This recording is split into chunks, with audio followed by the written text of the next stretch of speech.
Hello students. अच्छा, अब मैंने आपको बोला था कि अब हम करेंगे फॉस्फोरस के ऑक्साइड्स, ऑक्सी एसिड्स और उसके हैलाइड्स के बारे में आपको आज मैं बताऊंगी। ओके, तो सबसे पहले ऑक्सी एसिड्स की बात करते हैं। फॉस्फोरस के कितने ऑक्सी एसिड बनते हैं? ठीक है, तो पहला जो है दैट इज फॉस्फोरिक एसिड। उसका फॉर्मूला है H3PO4। ठीक है ना, ये तो आपको पता ही होगा। Phosphoric acid H3PO4। इसका स्ट्रक्चर आपको बता दूं बेटा। इनके स्ट्रक्चर बनाने के लिए सबसे इंपॉर्टेंट चीज है, पहले एक डबल बॉन्ड O लगा दो। ठीक है, डबल बॉन्ड के साथ O लग गया। अब जो बाकी बचे हैं उनको OH की फॉर्म में लगा दो। 4 ऑक्सीजन बचे हैं, तो 1 2 3 4 और उनके साथ कितने हाइड्रोजन? 1 2 3। ठीक है, ये इसका स्ट्रक्चर बन गया। बहुत इजी है और इम्पोर्टेंट है बहुत। पेपर में पूछ लेते हैं स्ट्रक्चर।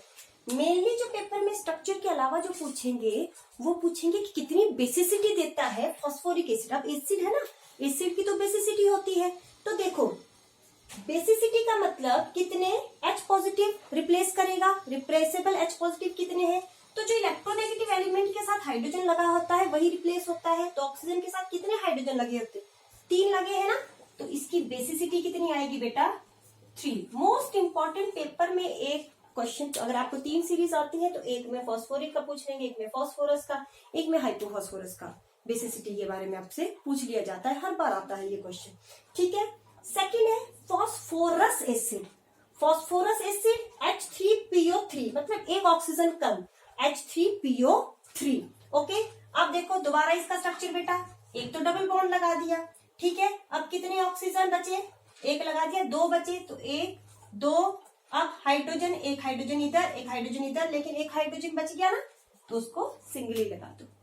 अब इसकी बेसिसिटी, तो मैंने बोला है कभी भी बेसिसिटी के लिए हाइड्रोजन नहीं गिननी है कि 1 2 3 हाइड्रोजन हो गए। नो, बेसिसिटी निकालने के लिए जो इलेक्ट्रोनेगेटिव एलिमेंट के साथ हाइड्रोजन होता है बेटा, वही क्या होता है? सोल्यूशन में रिप्लेस होता है। क्योंकि इलेक्ट्रोनेगेटिविटी है ना, तो यहाँ से शेयर पेयर ऑफ इलेक्ट्रॉन खींच लेगा और हाइड्रोजन को रिलीज कर देगा।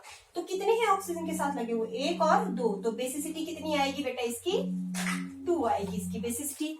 Okay, next hypophosphorous acid H3PO2। ठीक है, इसको दोबारा कैसे बनाएंगे? P डबल बॉन्ड O, सिर्फ एक बचा OH 2। तो इसकी बेसिसिटी कितनी आएगी हमारे पास? एक ही है तो 1 आएगी। ओके, ठीक है। अब ये नहीं सोचना है कि बस ये 3 है और ऑक्सी एसिड खत्म हो गए हमारे। ठीक है, बहुत सारे ऑक्सी एसिड्स हैं देखो। पर अगर आपको ये 3 आते हैं, अगर आपको ये 3 आते हैं तो बाकी आप ऑक्सी एसिड आराम से बना सकते हैं। लेकिन वो बनाने से पहले एक चीज ध्यान देना, पायरो। ठीक है, अब जो ऑक्सी एसिड बनेंगे बेटा, ठीक है, वो 3 तरह के, पायरो, हाइपो और मेटा। वो 3 तो याद ही है ना आपको। Phosphoric acid, phosphorous acid, phosphoric, phosphorus और हाइपोफॉस्फोरस। ठीक है, ये 3 याद है। अब इन्हीं से ही क्या बन जाएंगे? बाकी बन जाएंगे पायरो, हाइपो और मेटा। अगर पायरो ऑक्सी एसिड बनना है किसी का भी, ठीक है ना, जैसे फॉस्फोरिक का पायरो बनना है, तो फॉस्फोरिक के 2 मॉलिक्यूल में से एक क्या माइनस कर देना है बेटा? वाटर रिमूव कर देना है। ठीक है, अगर हाइपो बनाना है तो 2 मॉलिक्यूल में से एक H2O2 माइनस कर देना है, और अगर मेटा बनाना है तो उसके एक मॉलिक्यूल में से एक वाटर निकाल देना है। कैसे? अब देखो, ये है आपका फॉस्फोरिक एसिड। ठीक है, तो आपको बनाना है, पहले पायरो बना देते हैं। पायरो फॉस्फोरिक एसिड बनाना है आपको। ठीक है ना, तो मैंने बोला 2 मॉलिक्यूल में से एक पानी, तो पायरो का मतलब 2 मॉलिक्यूल। इसके 2 मॉलिक्यूल कितने हो गए? H3PO4 के 2 मॉलिक्यूल कितने हो गए? H6P2O8। इसमें से एक वाटर रिमूव करना है, तो पहले क्या करते हैं? स्ट्रक्चर बना लेते हैं। ठीक है, P double bond O, OH OH OH, वैसे ही OH OH OH बेटा। एक वाटर रिमूव कर दो बच्चे। एक वाटर रिमूव हो गया ना, ये ऑक्सीजन से दोनों जुड़ गए, बन गया पायरोफॉस्फोरिक एसिड। फॉर्मूला आपका ये है। फॉर्मूला भी ये थोड़ी नहीं है, फॉर्मूले में से वाटर माइनस होगा, H4P2 H4O7, ठीक है ना। देखो H4P2O7, 1 2 3 4 5 6 7 बन गया आपके पास पायरो फॉस्फोरिक एसिड। अब ऐसे ही आपको अगर बनाना है हाइपोफॉस्फोरिक एसिड, हाइपोफॉस्फोरिक एसिड बनाना है आपको, तो क्या करना है आपको, एक पेरोक्साइड मॉलिक्यूल निकाल देना है। तो दोबारा वैसे ही, ठीक है, देखो OH OH OH, दोबारा फॉस्फोरिक एसिड लिखा ना हमने, सिंपल। अब ये पूरा ही निकाल दिया H2O2। अब बीच में ऑक्सीजन भी नहीं है क्योंकि दोनों ऑक्सीजन, और ये बीच में इनको ऐसे जोड़ दिया, ठीक है। फॉर्मूला H3PO, तो ये कितना था, डबल करना था ना, H6P2O8, H2O2 माइनस कर दिया बेटा, तो ये आपके पास क्या आएगा, H4P2O6। देखो H4P2O6 बन गया आपके पास हाइपोफॉस्फोरिक एसिड, ठीक है। अब वैसे ही अगर आपको पायरोफॉस्फोरस एसिड बनाना है, तो पायरोफॉस्फोरस, तो इसको डबल कर लो, H3PO3 को डबल कर लो बेटा, और उसमें से एक वाटर आप रिमूव कर दो, ठीक है। पर इसका हाइपोफॉस्फोरस नहीं बनेगा क्योंकि इसका हाइपोफॉस्फोरस ये है, H3PO3 है, ठीक है। तो आपको जनरली फॉस्फोरिक के ही आते हैं पायरो और हाइपो बनाने के लिए, और इसका पायरो आता है, इसका हाइपो नहीं है, ठीक है। नेक्स्ट है मेटाफॉस्फोरिक, यही आता है फॉस्फोरिक।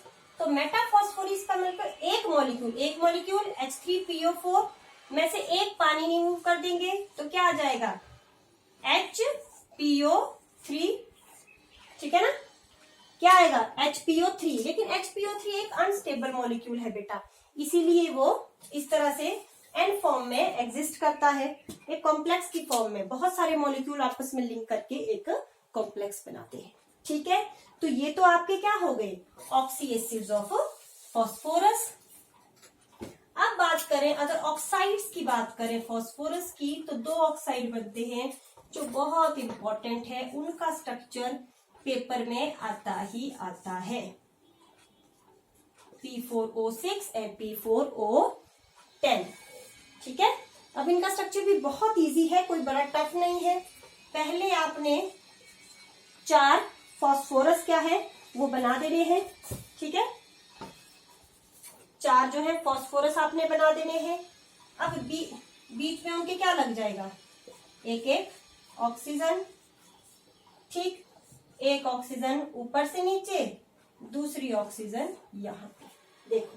और सारों के साथ अब क्या बेटा, 3 बॉन्ड बन रहे हैं ना, 1 2 3, तो जब भी 3 बॉन्ड बन रहे हैं तो साथ में एक लोन पेयर तो बचेगा ही बचेगा, ठीक है। देखो 1 2 3 4 5 6 और 4 लो, ठीक है ना, 4 लगा देंगे, बीच बीच में सबके ऑक्सीजन लगा देना। अब दोबारा यही स्ट्रक्चर है बेटा, यही स्ट्रक्चर है, देखो सिर्फ P4O6 में मतलब 4, हम इसमें 6 ऑक्सीजन और ऐड हो रहे हैं, बाकी कुछ नहीं है, सॉरी 4 ऑक्सीजन और ऐड हो रहे हैं, बाकी वही स्ट्रक्चर है। तो दोबारा पहले वो वाला बना दीजिए, ठीक है, बन गया ना, ये वाला बन गया। अब बस ये जो लोन पेयर है बेटा, यहाँ पे इसके बदले डबल बॉन्ड हो आ जाएगा और आपके पास P4O10 का आपके पास ऑक्साइड बन जाएगा। ये बहुत इंपॉर्टेंट है, इन स्ट्रक्चर्स की प्रैक्टिस करना, पेपर में ये स्ट्रक्चर पूछते हैं। ओके, तो ये आपके ऑक्साइड्स हो गए बेटा फॉस्फोरस के। और जो लास्ट आपके पास है, जो ज्यादा डिटेल में नहीं करवाऊंगी क्योंकि हमने ऑलरेडी कर रखा है, एक PCl3 PCl5 मतलब हैलाइड्स ऑफ फॉस्फोरस, ठीक है ना। फॉस्फोरस के हैलाइड है बेटा PH3, तो स्ट्रक्चर कैसे बनेगा, Cl Cl Cl, pyramidal structure बनेगा, जैसे आपका क्या बनता है NH3 बनता है। और PCl5 तो आपको पता ही है बेटा, ये बड़ी बार आपने किया है, ठीक है। ये वाली ट्राइगोनल बाइपिरामिडल जो है, इसका जो है आपकी ज्योमेट्री बनती है, ठीक है। sp, इसकी sp3 और इसकी sp3 डी हाइब्रिडाइजेशन आती है, ठीक है। इसमें 3 इक्वेटोरियल और 2 एक्सियल पोजीशन पे हैं, ठीक है ना। ये 120 120 और ये वाला 90 90 के एंगल होते हैं आपके, ठीक है। बस इनके स्ट्रक्चर के बारे में ही था, ठीक है। ज्यादा रिएक्शन वगैरह आपको अभी करने की जरूरत नहीं है। और जो नाइट्रोजन फैमिली से जो भी इंपॉर्टेंट क्वेश्चंस है वो आपको असाइनमेंट की फॉर्म में मैं आप दे दूंगी, आप उनको सॉल्व करना और मेरे पर्सनल नंबर पे आपको व्हाट्सएप करके उनके आंसर्स भेजेंगे। Okay, thank you.